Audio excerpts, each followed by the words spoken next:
Hi, I'm Bill Landing. Welcome back again to Interesting Individuals. This is our 2018 Halloween program, and we are all decked out in what is supposed to be 1938 period suits here, which are, of course, all real pretty and from Costume World here in Michigan City. But it has been 80 years since the radio drama The War of the Worlds played on the Mercury Theater on CBS on October 30th, 1938 as a Halloween show that unintentionally caused a panic in the United States. We will be doing just a brief description of the broadcast because there's so much information that can be covered on it. And helping me in the show are John Baines and Cindy Taylor. All righty, two trusted sidekicks. So join us as we step back in time to that historic broadcast. Orson Welles, the star producer and director of the broadcast, took the idea from the 1890s book written by H.G. Wells, who was no relation. Wells's Mercury Star Theater did not have a sponsor, being a fairly new program, and it was on opposite the popular Charlie McCarthy, which was on NBC. But the broadcast begins at the Hotel Park Plaza with music playing. Then a news bulletin breaks in to report explosions on the planet Mars, and before too long, meteor cylinder-like objects are landing in Grover's Mills, New Jersey. A reporter, Carl Phillips, and a professor of astronomy, Richard Pearson, were reporting from the scene. Soon, tentacle-like creatures exited the cylinder. Police waved a white flag of truce, but the machines allegedly began firing a heat ray at the people. Soon, poison smoke was being spread about, and the machines were making their way forward. It was reported that hundreds of people were falling dead because of the poison smoke. Army and police were firing their weapons at the machines, but having no luck. A reporter is reading a report but begins coughing, and then the line goes dead. The station then returns to the hotel room with the music, but more terror was in store that was beyond belief, as John is going to tell us. While the radio actors were inside performing, they had no idea chaos and mayhem were developing in the real world. Even though a CBS announcer came on the air 4 times during the program to announce that it was a dramatization, the public somehow didn't pay enough attention or were already panicking and didn't listen. Although most of the public panic was on the East Coast, a city in Washington state called Concrete took it seriously and bombarded their local police station with phone calls. Also, 2 reporters sent news of the Martian invasion on the newswire to spread the news throughout the United States. In Dayton, Ohio, 2 geologists who were listening to the program took it so seriously that they went outside and watched the skies for anything unusual. The War of the Worlds broadcast even mentioned that New York and New Jersey were being evacuated and that martial law had taken over.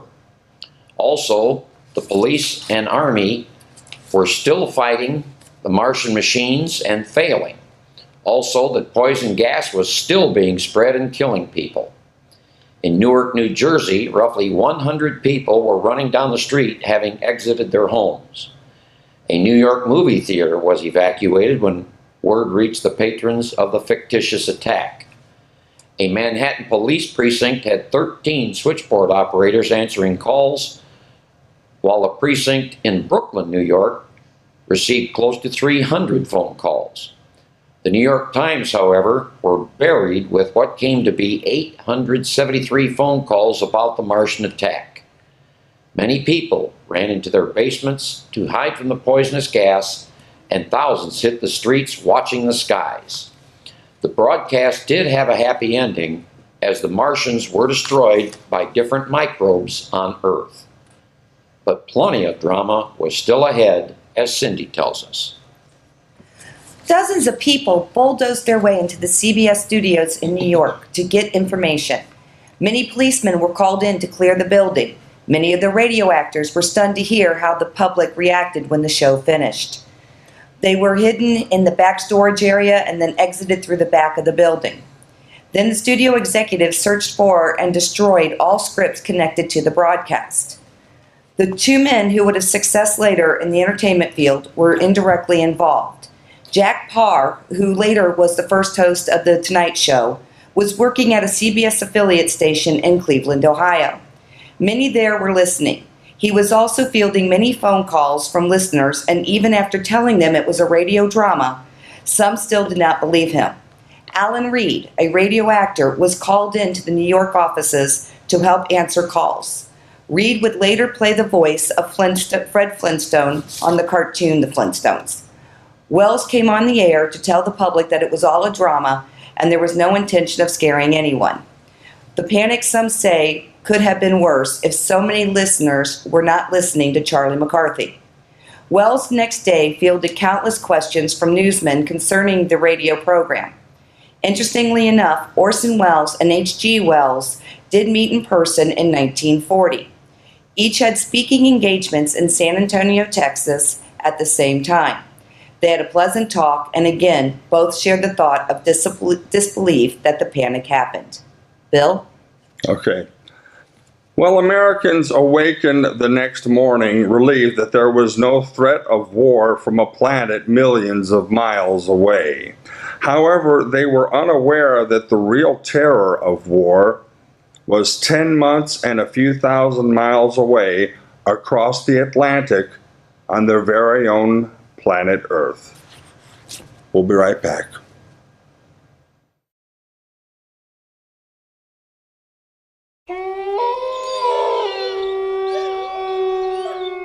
Sally, it is incredibly boring working Halloween at the diner. I know, Ted. 6 blocks away, those 2 nightclubs are having big costume parties tonight. I know. We haven't had a customer here in about 40 minutes. Oh. Hi. Can I help you? The menu? You want the menu? Oh, okay, here. Oh. You want this? Hang on.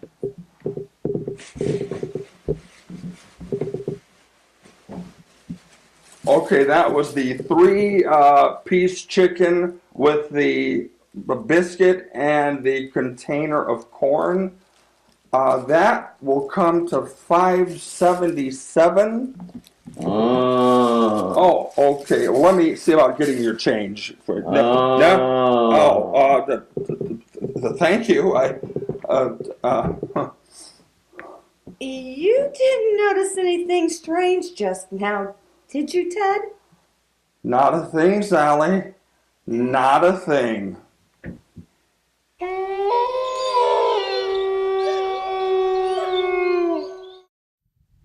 Our next Halloween production, the actors will be doing it in a Reader's Theater format. Stay tuned.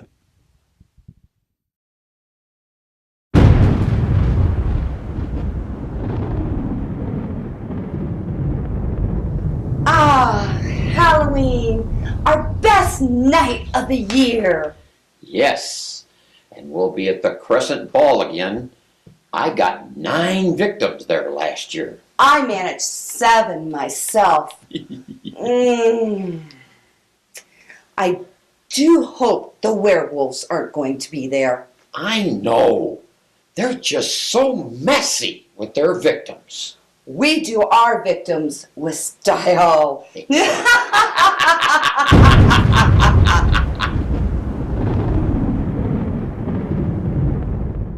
Well, Bill Landing here, and of course we are still working on our 2018 Halloween show, and of course John Baines and Cindy Taylor are with me.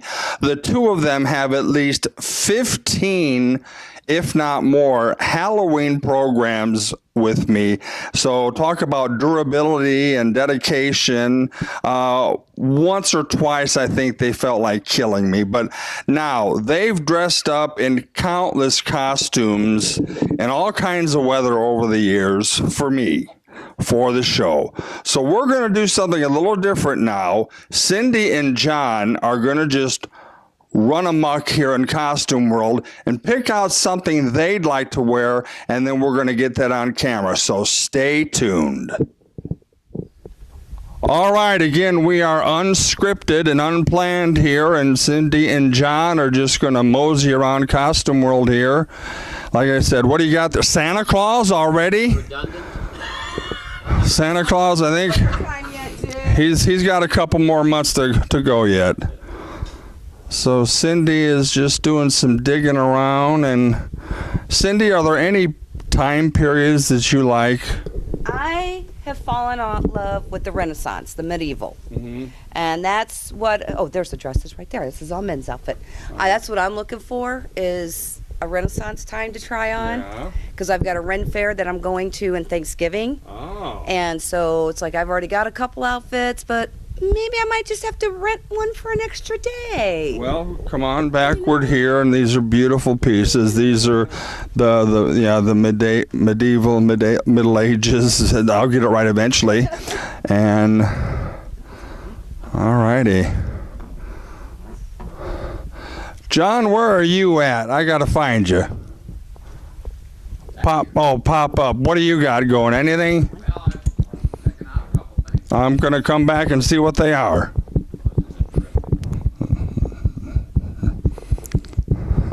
What is it? I was a little curious how this and this go together. I wouldn't imagine that they do. I was thinking maybe trying out to be a NASCAR racer. All righty. You go ahead, and we'll hopefully see you in him in just a moment. Yeah. All righty. Then I'm just going to go back here, and Cindy, you find the one you want yet, or just? Thinking. I just gotta see what size it is. Yeah. Won't know until I try her on. All righty.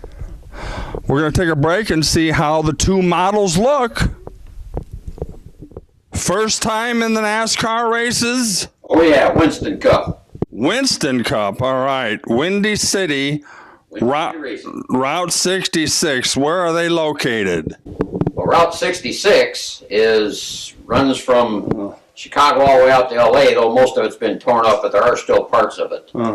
I know Grand Avenue in St. Louis is part of Route 66. And of course, that is what John found here to try on for Costume World.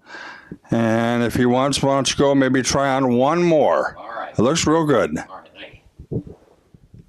Cindy, you found something in that era. Oh, yes, ma'am. What do you got? I've got a time dress from the medieval or the Renaissance times. It's got the long flowy with the lace. It's got the fancy cuffs. Don't have the collar on. Did try that. Wasn't working. And it does not have a headpiece. But other than that, it's beautiful. I love it with the velvet style with it, and all the fancy frills and laces. An outstanding choice. It is just absolutely beautiful. Am I under arrest? Chief Ezra Collig, Bayport Police Department. One more time. Chief Ezra Collig, Bayport Police Department. Do I dare ask where they're located? Bayport is a distant suburb of New York City. It's also even though it's an existing city, it is the fictional home of the Hardy Boys. Wow, that's interesting news. Sounded like they all lived on Venus at first, but yeah, the Hardy Boys, sure. All righty. Good enough, John. Cindy has found her second choice. She's covering up her head and not all of her face, but what are you this time? I am a señorita from Puerto Vallarta. Did I say that right? Okay. Whatever. But this is their little head covering, but it keeps wanting to fall off. So I don't have any bobby. I wonder if they have that trouble down in Puerto Vita or wherever. Puerto Vallarta. Puerto Vallarta. That's what you were saying. Oh. Yeah, that's down near Richmond, Indiana. There we go, yes. I've always loved the Spanish costumes when they're really bright ones and stuff like that. So when I saw this one, I had to try it on. And it looks exquisite.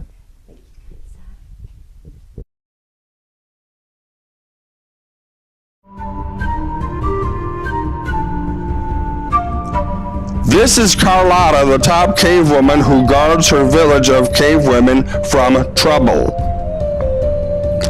This past year, she beat up 4 cave women, 3 cavemen, and defeated 2 dinosaurs.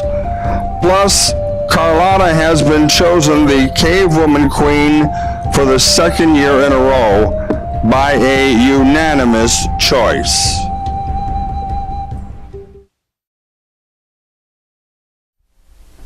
In no particular order, here are some of the scariest characters in the past 50 years. Number 1, Pennywise.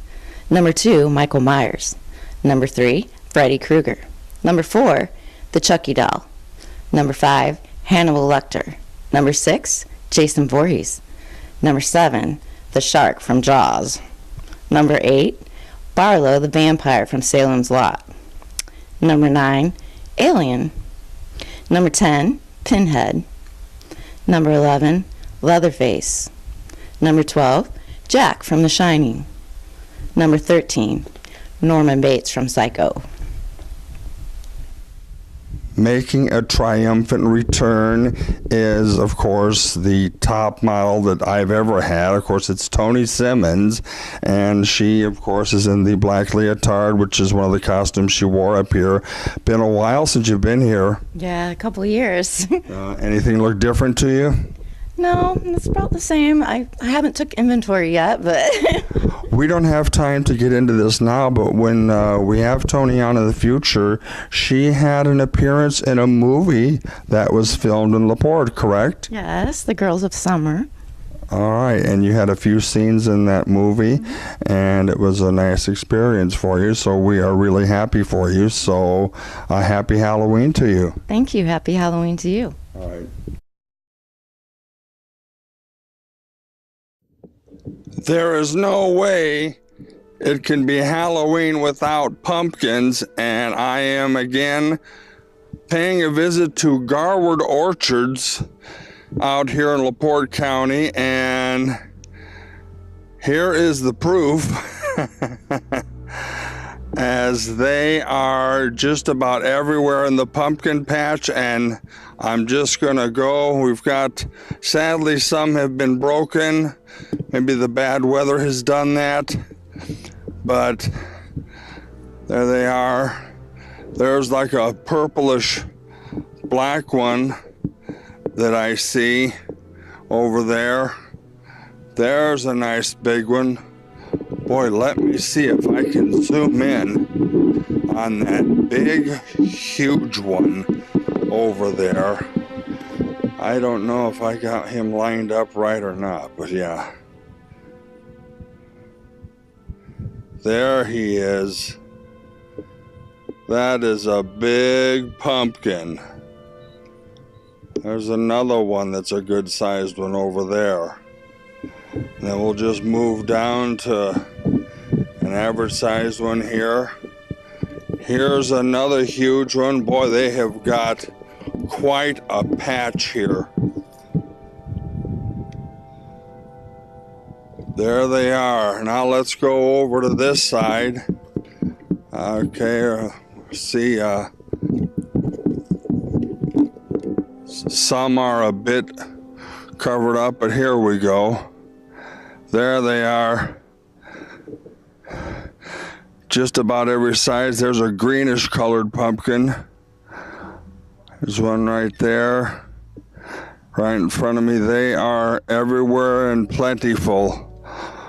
We all love pumpkins at Halloween time. A lot of the ones over on this side are covered up, but we know they're there. Is the great pumpkin among them? Who knows? Here's another nice sized pumpkin. Yeah, again, we're at Garwood Orchards. There's another huge one. Wow. They are here in a full load. You want a pumpkin? You want a certain size pumpkin? I think they can do the job out here. So again, here is the pumpkin patch. Continuing our 2018 Interesting Individuals Halloween show, we are now at the Garwood store, where again we see what is the most popular item for the people to buy. And everyone is looking. There are pumpkins like you cannot believe. There they are. People going through and checking to see which ones they would like. And of course, we see people that are doing shopping here, of course, at the store. And as we come back inside, we see more pumpkins. All different types of pumpkins, small ones right here, little ones, just about anything in every size possible for anyone to buy a pumpkin here. How you doing? You finding what you need? Oh boy. All different types of pumpkins. Everybody's finding a pumpkin here at Garwood Orchards. Pumpkins everywhere.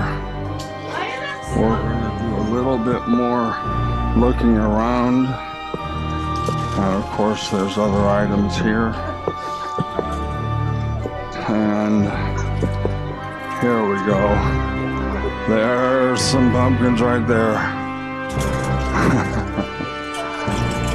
Pumpkins here at Garwood Orchards. That's going to conclude our 2018 Halloween show here on Interesting Individuals. As always, a big thank you to Sue Copeland for providing some great costumes here at Costume World in Michigan City. Also to the people at Garwood Orchards for allowing to have us come out and take a look at all of their pumpkins. Also, Andy Steele, Cindy Taylor, John Baines, and Tony Simmons. I'm Bill Landing. Everyone have a great, happy, and safe Halloween.